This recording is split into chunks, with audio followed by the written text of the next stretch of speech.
All right. Evening, everyone. Welcome to another Peaceful Solution Character Education Program Teacher Certification Training course. Please be seated. Hope everyone's doing well today here in Texas and many places throughout the United States, at least in the southeastern portion. We're experiencing a little bit of chilly weather, not as much as it is up north. But this gives us an opportunity to come in and warm ourselves up and continue to be fed with some education that will help us to improve our society as a whole, including what we see here right now, not right now, this very moment, but what we recognize, at least the science community recognizes global warming and how it is affecting the earth and the temperature swings, the disastrous weather that is taking place to great extremes.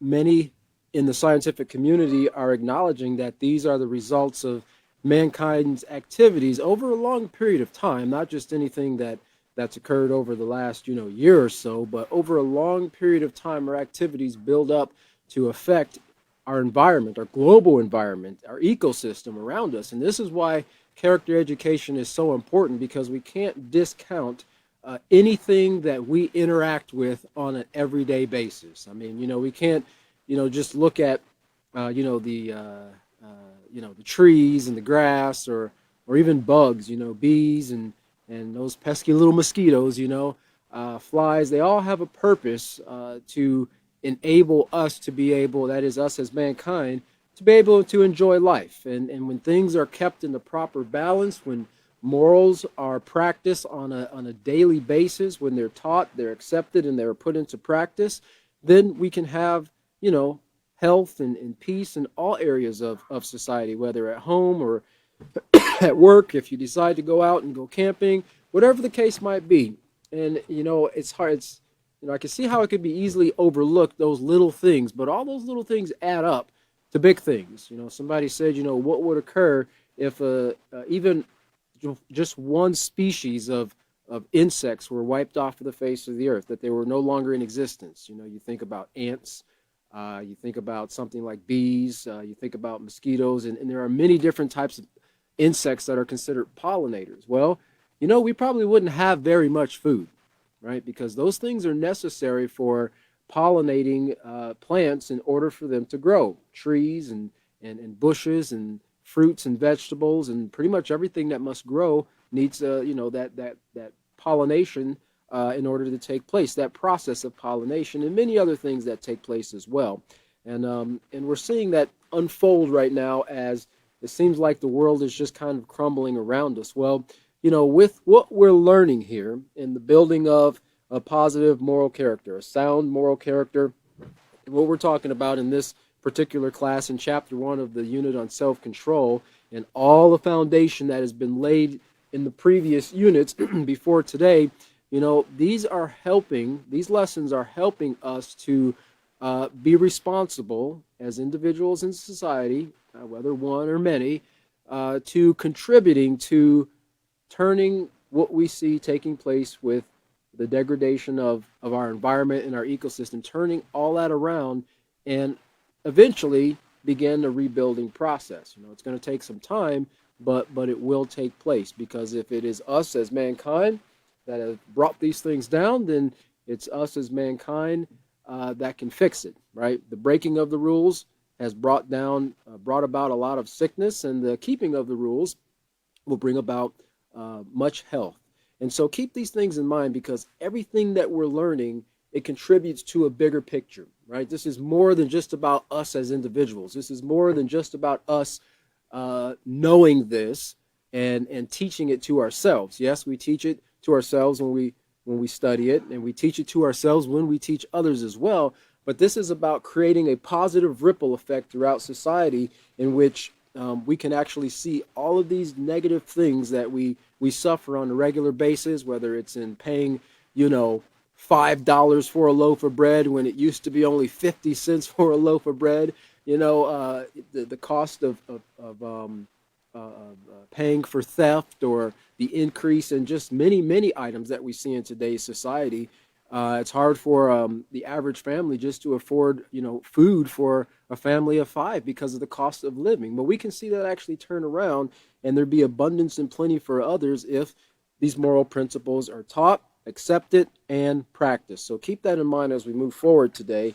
And I want you to think about this because we're still talking about thoughts, okay, and the choices that we make, and the choices that we have to make on a daily basis, a regular basis, every second of the day for the most part. Decisions are being made. Like was brought out in the previous class. I want you to think about this number here: 958,125,000. Okay, now that's based on for just class purposes here, the average lifespan of about 75 years. All right, of a person living about 75 years. Now, some people live more, longer. Some people might live a little bit less, depending on their circumstances. But at approximately 35,000 thoughts per day by 365 days by 75 years, that's the approximate amount of thoughts or decisions, I should say, that you will make on average, right? And remember, not all those are necessarily conscious thoughts. And when I was listening to the class again, going over that and listening to what William was saying about that article about the decision making, we think about things, we make decisions on things that we don't even really hardly give much attention to, right? And I stopped. Well, I didn't stop, but while I was driving down the road listening to that class, I tried to count the amount of things that I was doing that I consciously made a decision to do. Right? I looked to the right. I looked in my passenger mirror, and then I looked back forward. Then I flipped on my turn signal, and I went. You don't think about that, but those are all decisions that we make. Okay. Now, if I chose not to do some of those things while I was driving, I could possibly bring harm to myself or somebody else, or cause damage to my vehicle or somebody else's property. So we see how important decision making is. Now, the only reason that I or anybody else who has a driver's license or who doesn't have a driver's license, but maybe working on a farm or a ranch or something like that, is able to drive is because they understand the rules to operating that vehicle and operating that vehicle safely. And once we get into a habit of knowing what to do and how to do it, it becomes kind of a second nature to us, where we don't have to stop and look at the turn signal and flip it up and then look back at the road and then look to the road. You just automatically do it. And this is what we're learning to do, not only in regards to decisions for activities such as driving, but decisions for activities such as choosing between right and wrong, moral or immoral, positive and negative, because it's our character, the choices that are based on our character, what type of character that we have, which is going to enable us to be a benefit to society, a joy to be around, someone who can add to another person's learning, or harmful to society. Somebody you don't want to be around, someone that's going to be detrimental to someone's learning or building of a positive character. So we're going to be picking up, or continuing, I guess I should say, on page 20. Let's go back here to the lesson plan. And let's look at lesson plan 1, page F. And we're going to look at procedure number 7 here. And it says, tell students you are going to give them a tool to help them remember to practice self-control. Write the letters of the word stop vertically on the board and instruct students to read the section entitled Putting It All Together, found on page 21. Have students complete the activity found on pages 22 to 23. And tell students this will allow them to practice recognizing negative thoughts and practice self-control in order to avoid negative feelings and actions. All right, so recognizing negative thoughts. In other words, being able to distinguish or to determine whether a thought that enters into your mind is negative, okay, and not just look over it with a glance and allow it to be an influence to you, because thoughts are influencers to each and every one of us. And so if, the student does not recognize that a thought that has entered into their mind is, in this case, a negative influence, then they might allow themselves to be subject to that influence and, make decisions based on that, right? Instead of redirecting their thoughts towards something that's positive. So let's look at page 21, and I want to pay attention to certain of the points that are going to be brought out here in the words. But at the very top here on page, I'm sorry, not page 21, but page 20. Page 20, it says here at the very top, to do or not to do. That is the question. Well, the answer, or self-control, is the answer. To do or not to do. That is the question. And if you remember what we covered in the previous classes here, we talked about positive options brings rewards, and we talked about the difference between what a positive option is and the results or the rewards that come as when a person chooses an option. And on the previous page, on page 17, what a negative option is and what what consequences come when we select a negative option. Okay, and remember on the top of page 17 here, in regards to these choices, it says a choice or option, choices or options can basically be placed into two categories, negative or positive. Here are a few points to help you distinguish between a positive and a negative choice. Okay, and like William covered in the class on page 16 under It's a Matter of Choice, in referring to another important step in developing self-control is understanding the role of choices in the way you think, feel, and act. The choice is the power to make a selection between one or more options. Okay, so let's go back to page 20 here, and we're going to see why self-control is the answer. Now, let's look at that first paragraph there, and let's read through it, and then we'll start kind of breaking it down a little bit. It says, another important aspect of proper decision making is learning to weigh your options. Weighing your options means taking the time to consider the possible outcomes of each choice before acting, and then making a decision that is morally correct. So this process here, right, of thinking before acting, or considering the possible outcomes of each choice before acting will eliminate the much suffered uh-oh response, right? That it eliminate that uh-oh factor out of a person's life, because when we act impulsively, then we have the uh-oh. What was that old commercial? Uh-oh, better get Mako, right? Because you banged your car up or whatever, because you decided to drive around somebody because they were going too slow, only to find out that they were waiting for traffic that you couldn't see, okay? But if you would have thought carefully that that person might be waiting there for a reason, you wouldn't have just drove around that person and got into that accident. Well, this is what weighing our options out, okay, means. It also says here, before acting and then making a decision here. Now remember here, it's when we think about our choices, when we think about our decision-making process, and what we're learning in the Peaceful Solution, negative should never be an option in our mind, right? We acknowledge and we know that it's there. Why? Because that's what society brings forth. There are so many different negative influences. We talked about the effects of character within the family in chapter 2 of the character unit. That could be something that is bred into an individual, something that could be a part of their environment, the examples that they've seen.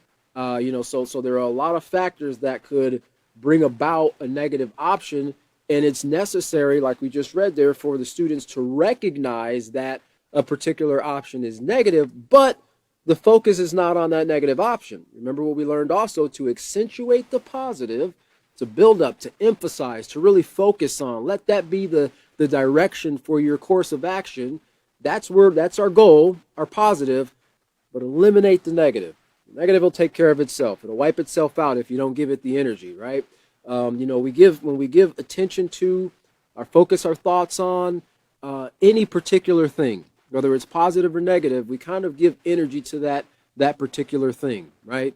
Because our minds, remember we talked about our conscious and our subconscious minds. Our subconscious mind will take notice of your conscious mind focusing on a particular topic, subject, thought, influence, whatever the case might be. And then the subconscious mind, by default, feels that that's what you're training it to focus on. So now when something arises, it's going to go back to its system of training, right?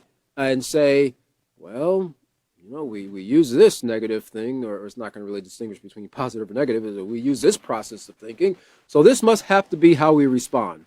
And then you're cursing somebody out, right? Because that's how you've seen it done, or that person looked pretty cool when he came back with that comeback, or whatever the case might be, or that guy, he's a black belt in martial arts, and that guy was talking smack to him and he just, hit him with a drop kick, If those are the things that we see and we value, that's what we're going to revert back to. That's a part of the negative options that we want to eliminate and focus on the positive. And so when we're making a decision, we want to make sure, and this is kind of key here, and I underline really this whole paragraph here, but we want to make sure that it is morally correct. Now remember, the morals, they refer to and are part of the supporting and practicing of the rules. It's correct, morally correct, beneficial, and even in this beneficial and advantageous aspect, it's not just only beneficial to the person who's practicing morality or using morality in their decision-making process. When a person decides not to steal from another person, they're not only benefiting themselves from not stealing from that person, but the person to whom they were going to steal from whom they were going to steal, even though they might not realize it, they've received a benefit from it as well. Because now they don't have to worry about coming out, to work in the morning and their car's gone, or their bike's gone, or whatever's gone, or their lawnmower's gone or missing, or someone's broken into their house because they were on vacation or they were at work, or whatever the case might be. You see, they receive a benefit, although unbeknownst to them, when a person chooses to morally when the person chooses to make decisions that are morally correct, beneficial, and advantageous. And this goes right back to that positive ripple effect that we spoke about in the character unit there. Even if we don't take into consideration how far-reaching our decisions might be. And most young people won't. Most young people kind of, about the length of their arm from their body, that's sometimes how far out they think, okay?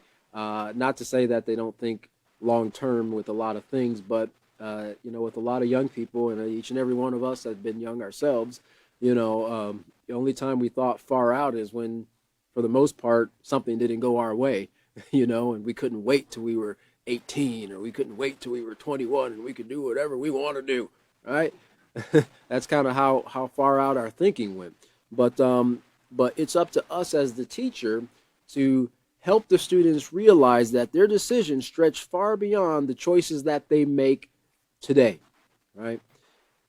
And then that next sentence there, that last sentence says, a proper decision is made only after you have weighed your options. Only after you have weighed your options. And so now I want to go back to the very top of that paragraph there, because what we're looking at, what we see here, it's worded, it says another important aspect.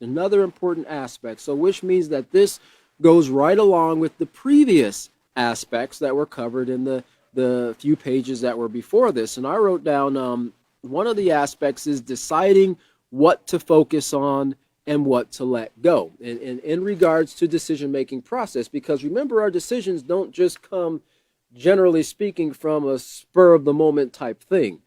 There is some thought that goes into that decision-making process, some influence that goes into the choices that we make and the options that we consider, and whether we consider those options are positive or negative, beneficial or harmful. Well, the first point I have there is deciding what to focus on and what to let go, and we covered that on page 16 back here. under its excuse me, under it's a matter of choice. And in the first paragraph, let's see here. Well, kind of down toward the middle of that first paragraph, it says, "You choose which thoughts to focus on and which to let go." All right, because it says just before that, it says, "A choice is the power to make a decision or selection between one or more options, and every day you make choices." Like was covered in the previous class, approximately 35,000 decisions are made a day. Now that's approximate number because no one knows the thoughts that goes through every person's mind and the decisions that are made by every individual, but that's, probably a pretty decent estimation. Unless you're in a field of work where there are a lot of activities going on. If you're in some type of analytical firm or something like that, and you're looking at numbers, like say on the some like a stockbroker or something, and they're constantly, watching the boards and seeing the trends and the stocks go up and down, and they're making calls and they're calling out things. They're doing quite a bit of things. They might make many more decisions than 35,000 in addition to the regular decisions that they make on a daily basis. But you can see, every day you're making choices, and it is up to us now. You see, you choose. This is us, we as the individual who are reading this, choose which thoughts to focus on and which to let go. Now, in regards to events and circumstances in our life, I know that, probably safe to say many of us have probably been through at least one traumatic thing, that we've experienced in our life. And, whether it's a car accident or, suffering the loss or injury in your own life or witnessing someone else suffer that type of thing, the natural tendency is to kind of rehearse that over and over and over and over again, right? I remember once when I was in a car accident, and it was nothing major, but I remember being in the car accident, and it was kind of a shock and the trauma, when that actually took place, and it took several days throughout the day of me catching those thoughts and that scenario and the events that led right up to, during, and after that accident before I kind of chose to let it go. Because your mind kind of, especially when there's some type of emotional trauma that goes along with it, the emotions are very powerful, and we're going to get into this in the next chapter, because those emotions, they can strengthen a thought, to the point where a person is more likely to act on it, right? You've heard of the expression crime of passion, right? A crime of passion.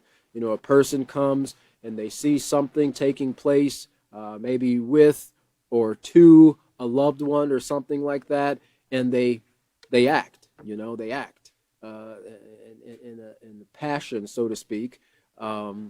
Passion does not necessarily mean between a man or a woman, but it could just be, you could be very passionate about many things, right? And they suddenly act impulsively without considering the consequences of their actions.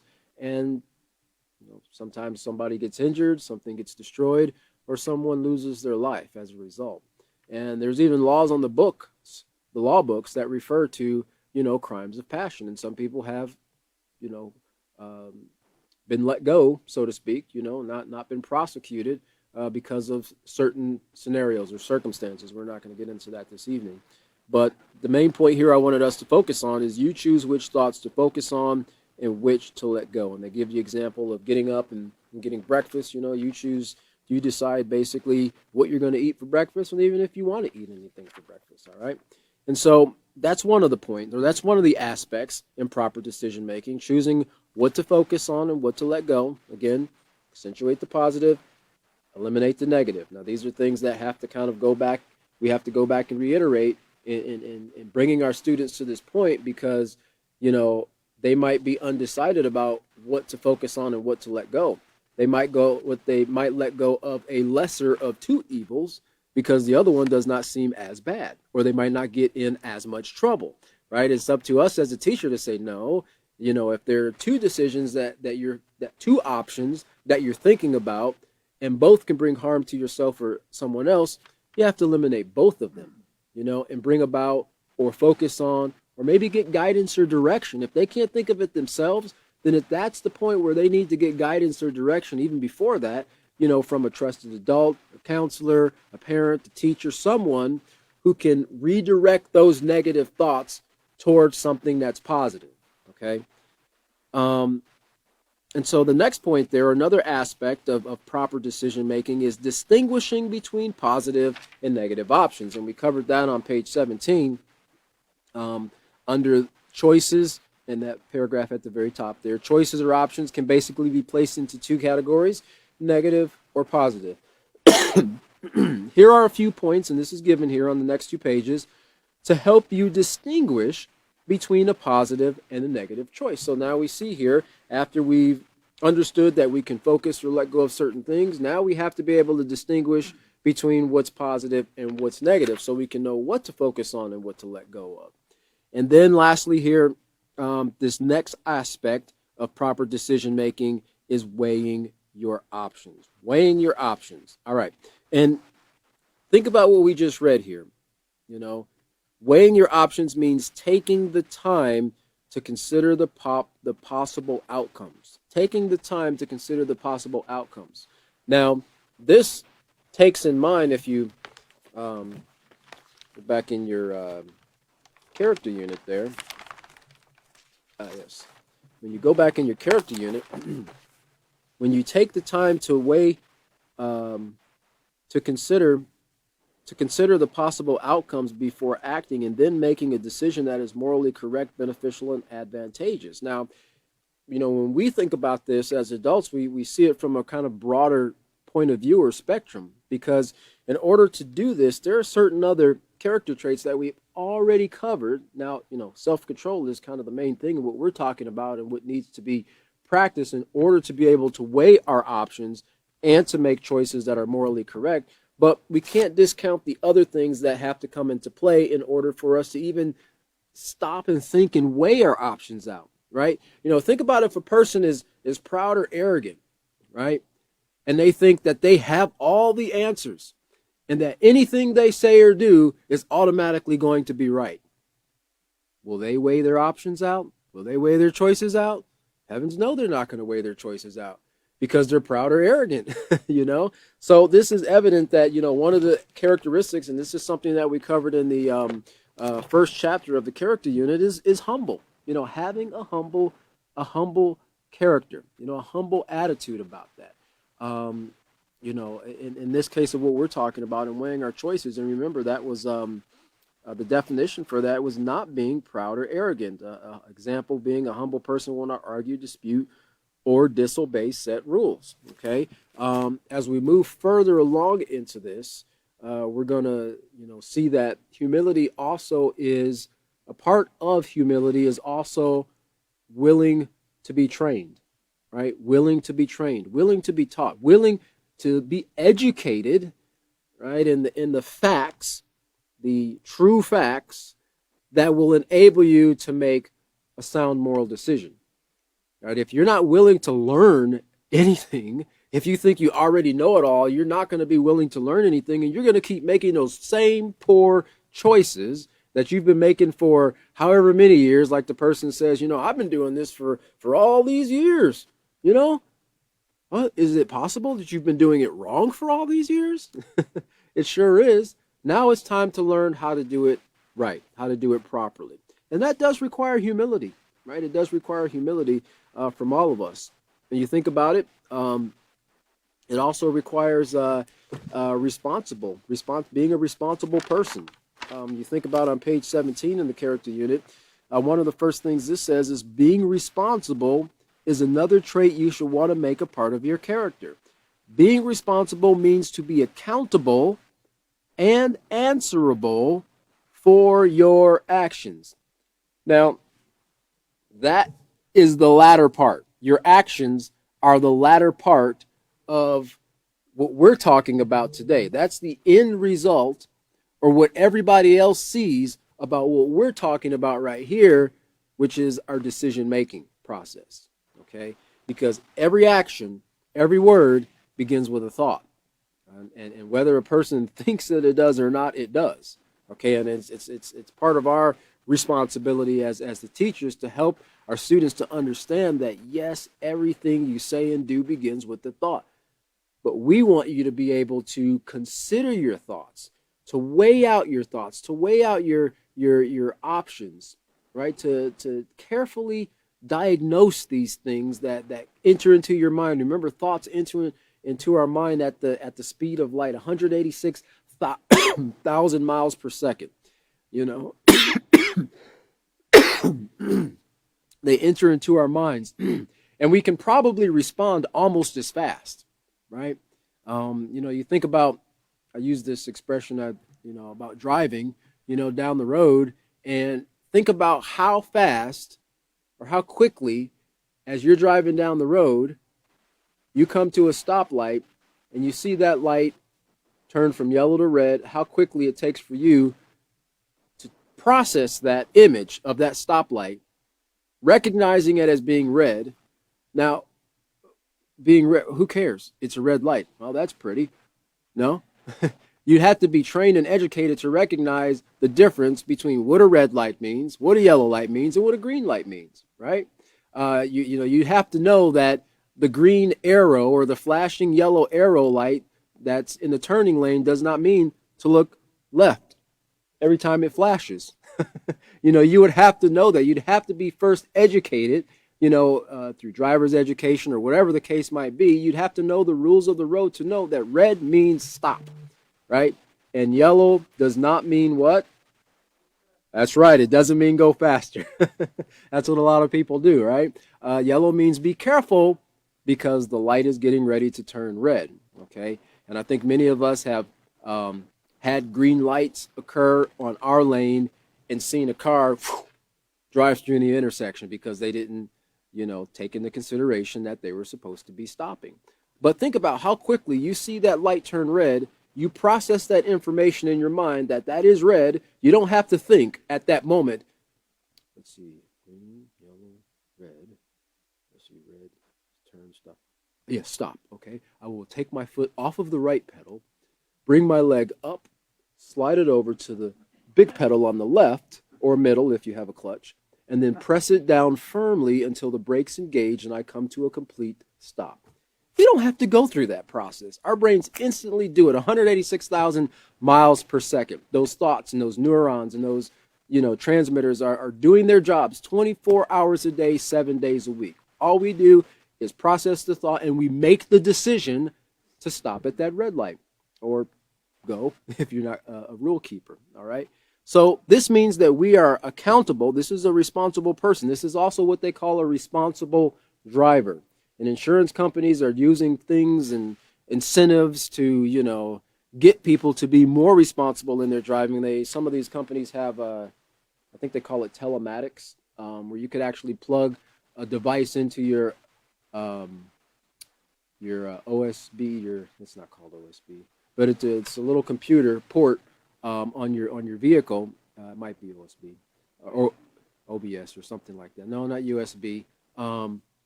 But you can plug that into your car. It's basically where you can check diagnostics of your vehicle or something like that if the check engine light is on. And it will send a signal back to the insurance company. And what it'll tell them if you're a speeder, if you're a person who uses your turn signals, if you make jerky accelerations, or if you stop hard, if you swerve in and out of traffic, because all that data is stored on your computer in your car. And it sends that data to the insurance company, and then they can tell, wow, this person is accountable for following the rules of the road. They're less of a risk to other drivers on the road. Therefore, we will reward them by giving them a lower insurance rate. Or, this person probably should not be driving because our reports show that they spend more time on the sidewalk than they do on the road. Therefore, we're going to raise their rates. Why? Because they're more of a risk to themselves and other drivers. They're more of a liability to us as an insurance company, and more than likely, we're going to have to pay out some claims pretty soon because this person does not pay attention.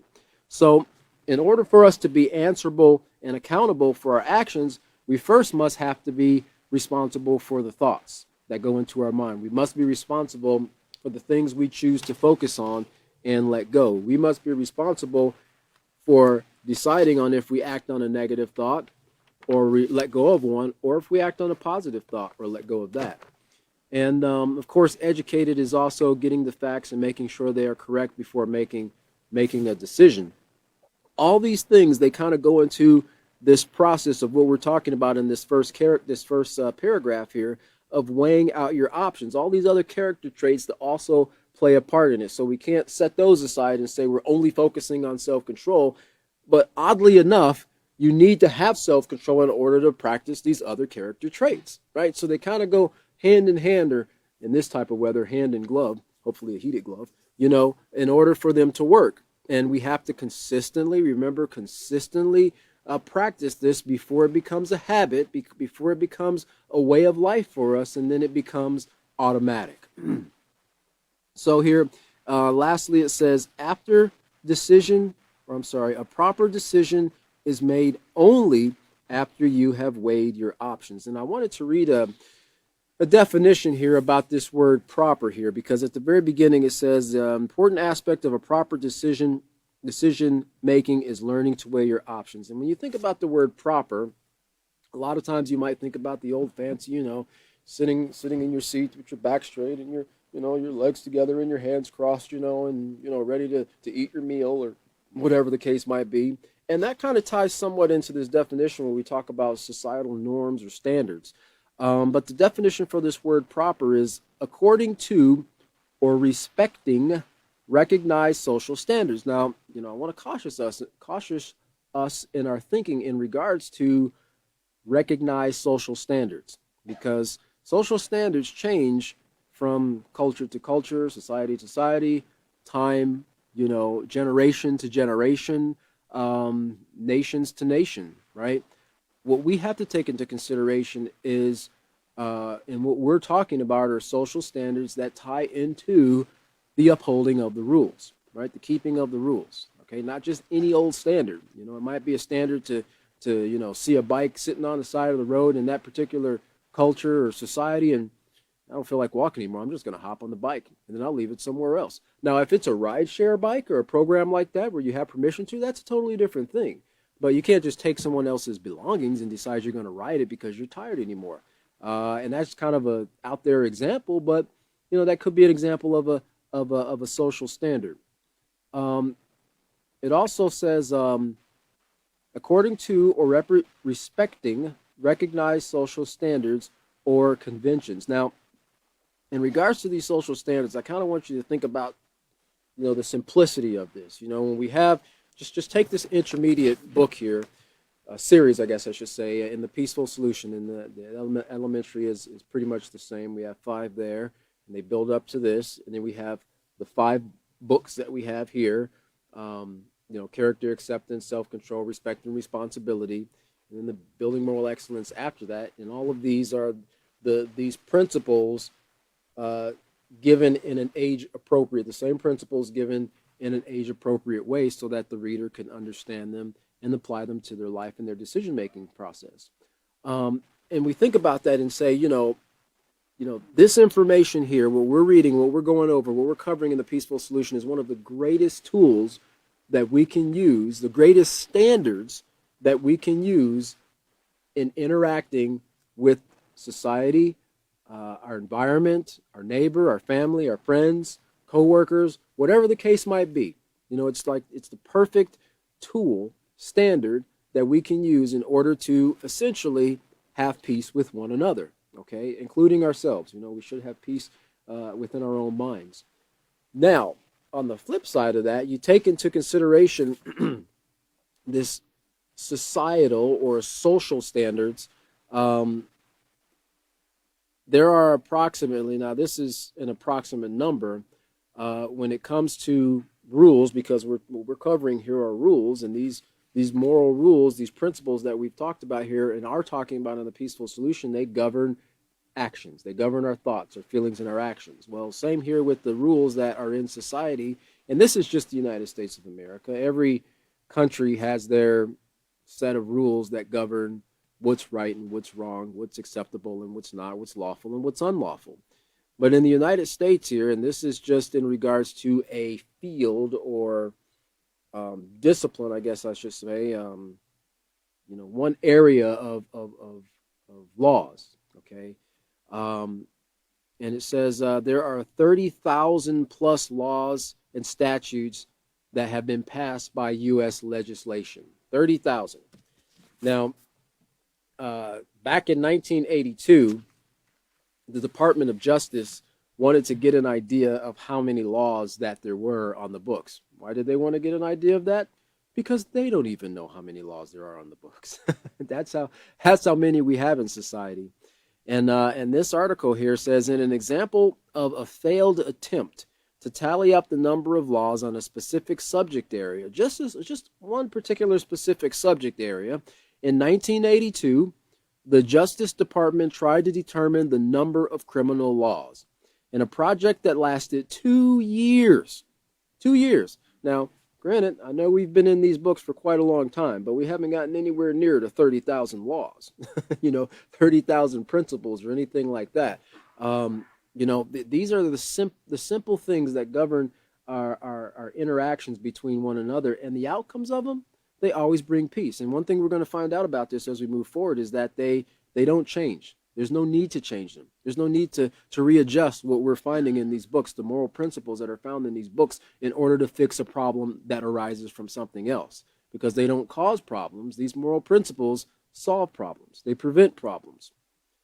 But it says here, in a project that lasted 2 years, the department compiled a list of approximately 3,000 criminal offenses. As they say, in today's society, everybody's a criminal. You can do something that I'm sure that you're breaking a rule somewhere.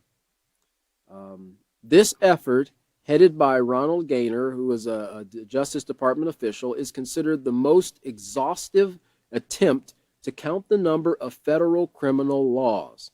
And in a Wall Street Journal article about this project, this effort came as part of a long and ultimately failed campaign to persuade Congress to revise the criminal code, which by the 1980s was scattered among 50 titles and 23,000 pages of federal law.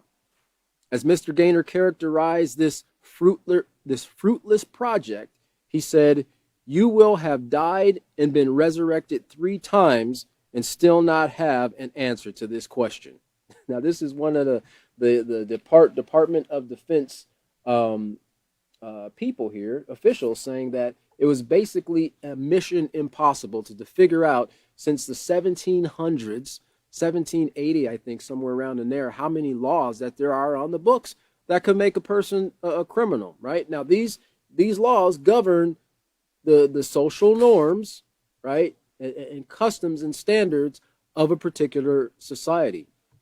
Well, think about this, because when we talk about the peaceful solution, it's simply positive and negative, simply right and wrong. It is in deciding or making a decision, the one thing that we have to consider, does it bring harm to ourselves, others, or the environment, right?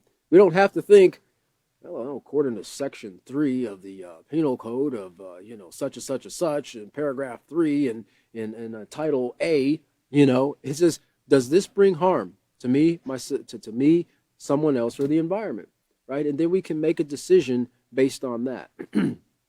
Well, here it says here, is learning to weigh your options. Now, in regards to weighing, and this is really interesting, you can do a lot of, it would be great if you, as a teacher, were able to come across the scale, and I don't mean like the new digital scales. I mean like the actual old scales, like what they say. You see that example, I believe, on Lady Justice there, and with the blindfold and pair of scales in one hand, and there's the balancing scales there, right? And there's many different forms of scales, types of scales out there, but they're used to determine the weight of something. And in order to weigh something, to determine its weight, you have to have a standard by which to go by. Otherwise, how are you going to know if something's 1 pound or an ounce or a ton, right? Unless you have that weight of a standard to go by to determine it. In the same way, how do we know if something is right or moral or immoral unless we have a standard to go by. And this is where we're getting from these principles and these values that are found in the peaceful solution here. Well, the definition of this word weigh means to find out how, one of the definition is to find out how heavy something or someone is, typically using scales, or weigh. And the number 2 definition here says assess the nature. Now this is ties more into what we're talking about here. Assess the nature or importance of, especially with a view to a decision or an action or action. So to assess the nature or importance of, especially with a view to a decision or action, because if we don't weigh these things out, then of course we're going to make an impulsive choice, an uneducated choice, a choice in which we have not properly, considered the outcome of what that action will bring now, or down the road, a day, a week, or a month, or a year, or 15 years down the road. Because as we covered in the character unit, there are some decisions that people have made that have affected them for the rest of their lives. Right? Some of these decisions with drugs and drinking or drunk driving, people have to live with those things for the rest of their lives, whether they have been permanently injured or disabled, or whether they permanently injured, disabled, or killed someone else as a result of that decision that they make. There's no going back and unchanging that decision. So in regards to this, tying into this weighing here, or weighing our decisions, internationally, there is a international standard of measurement. Okay, and they use it so that in trade and commerce and everything, when you're trading with different countries or regions, currencies, or whatever the case might be, there's one standard that is used. And that way, everything is fair. Everybody knows what they're getting. Everybody knows what they're giving and exchanging for, and you don't have to worry about somebody using one measure of standard and one other measure of standard. Well, it says here the standard, the definition of this word standard is principles or rules of conduct informed by notions of honor and decency. Principles is what I wanted to talk about or focus on there. Principles of conduct, or rules of conduct. Remember, we covered in the first chapter of the character unit there those the principles and the values, the moral principles, the moral values, right? These rules that we must follow. It also means the standard unit of measurement is a value that is fixed and cannot be changed. Now, we're talking about an international standard of measurement that society uses in order to trade and different things like that. I'm sure you've been to a gas pump and you've seen that sticker on the pump that shows that pump was inspected, and it usually has a sticker that shows that nobody's opened and tampered with the computer there, the measuring device behind there, and it shows that it meets the the standards of the United States Department of I'm not sure if it's trade or commerce or whatever, Federal Trade Commission or something, but it shows that it meets that standard. Okay, if it didn't, then it couldn't be used because somebody's going to be getting cheated, right? Either the person supplying the fuel is going to be getting cheated, or the person purchasing the fuel is going to be getting cheated. It's nothing like squeezing that pump, and it clicking off, and you're seeing already $1.50 there. You only got an ounce of fuel yet. But it says here, it is needed to have uniformity in measurement. Now think about this in regards to our thoughts, right? Uniformity in measurement, measuring or weighing out our thoughts, how we weigh our decisions and actions. Remember, this is a definition of an international standard, but we're tying it into a standard we're learning or gleaning from the peaceful solution that governs how we weigh our thoughts and our actions, right? The decisions that we make. It's a value that is fixed and cannot be changed, right? Stealing is wrong, okay? The standard that governs stealing, or the rules that govern stealing, cannot be changed. You can't change one day the rule that governs stealing in order for it to be right because you really need that thing, right? It's fixed, it's there, it's immovable, right? And in this regard, when we choose, because we have to choose to uphold the rules, to follow these moral principles or these standards, our character can become something that is fixed and unchangeable. And I'm referring to in a positive way. That's what we want, right? We want to be immovable in regards to standing for and upholding positive morals. We want our students to be immovable in that regard too. This is that backbone or that true grit, that integrity that we talked about in the character unit there. It is needed to have uniformity in measurement, and it is the measurement. The measurement is measured in the United States. It's feet and so forth. But in the peaceful solution or character development, it's morals and positive, negative, right and wrong, and so forth. But so we can see the importance here in being able to weigh our decisions. We have to know that there are standards that we have to use. We have to be able to recognize the difference between what's positive and what's negative. We also have to decide on what we choose to focus and let go of.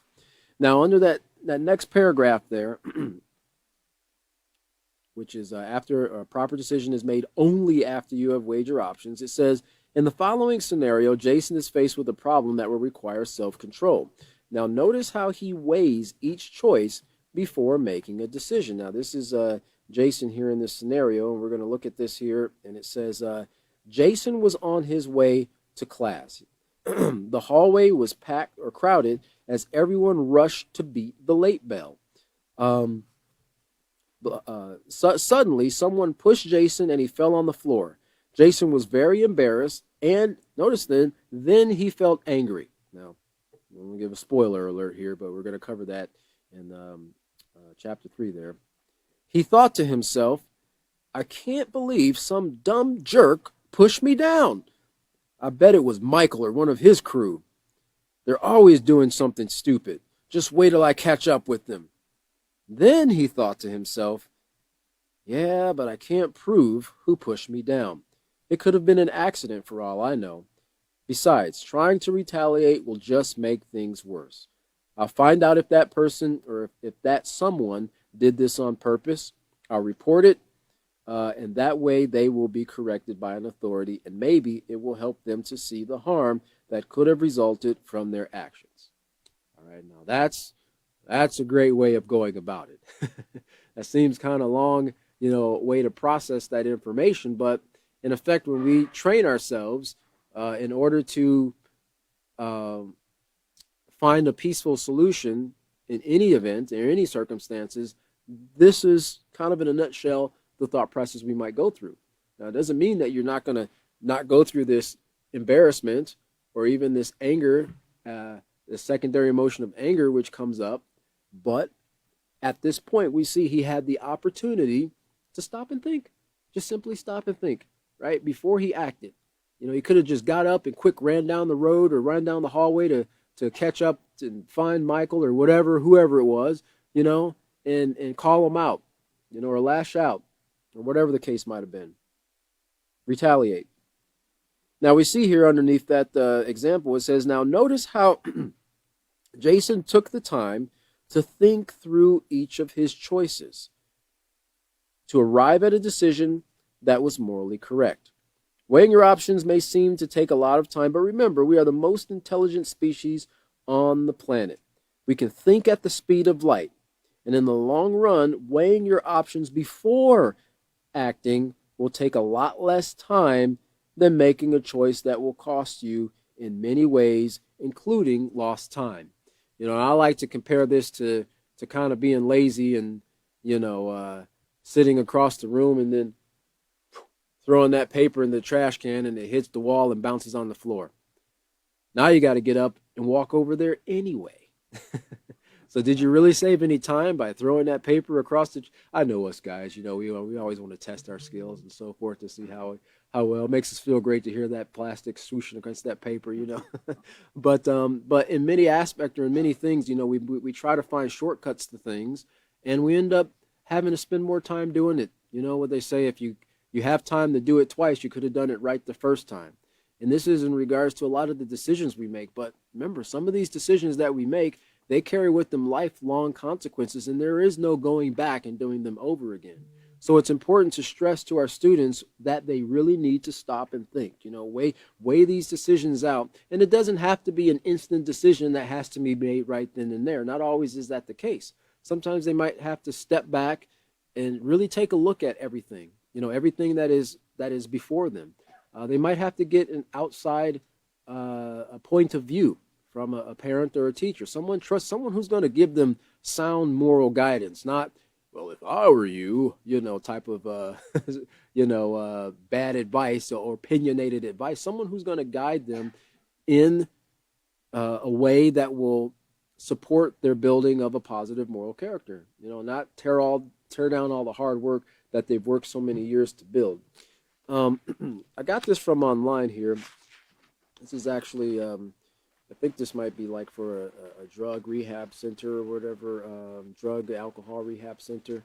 But it was interesting because it stuck out to me the very same thing, and other people recognize the importance of thinking before you act. They recognize the importance. Other organizations recognize how beneficial and necessary it is that we stop and think before we act on any thought, whether it's impulsively or just because we just feel like we want to, right?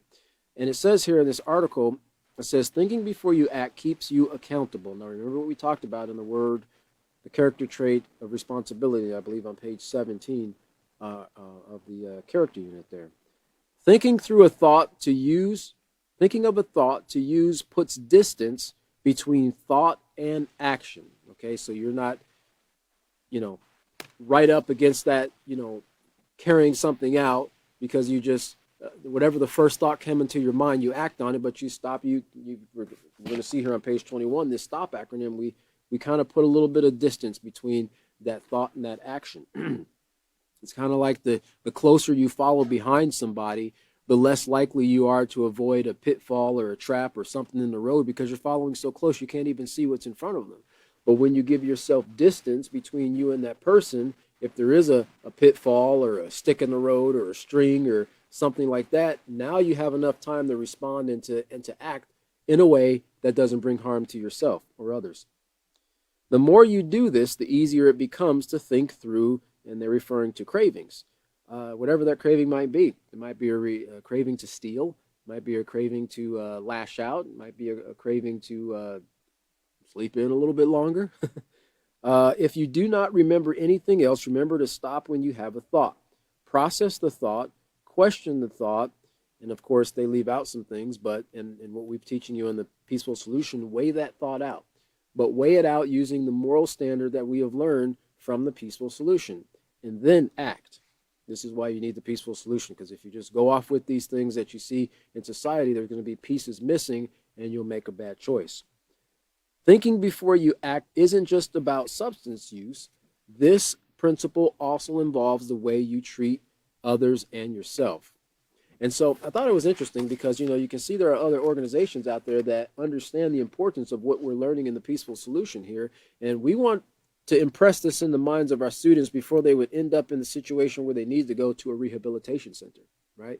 We want them to understand that if they think about their health and have respect for themselves, they're not going to do things that would cause them to abuse a particular substance and then become addicted to it. And now they need help pulling off of it, okay? Peaceful Solution is about intervention and prevention. But remember, an ounce of prevention is worth more than a pound of cure. So the more we put these things into practice, the better we will be and society around us will be, because we'll be contributing to benefiting society and not being a detriment to it.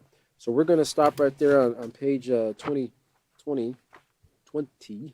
2020, but 20. Pick up on page 21 next class, which will be Sunday, the 27th at 5:30 p.m. Central Standard Time. I thank everyone for joining us, and we look forward to seeing you at the next class. Have a great evening, everyone.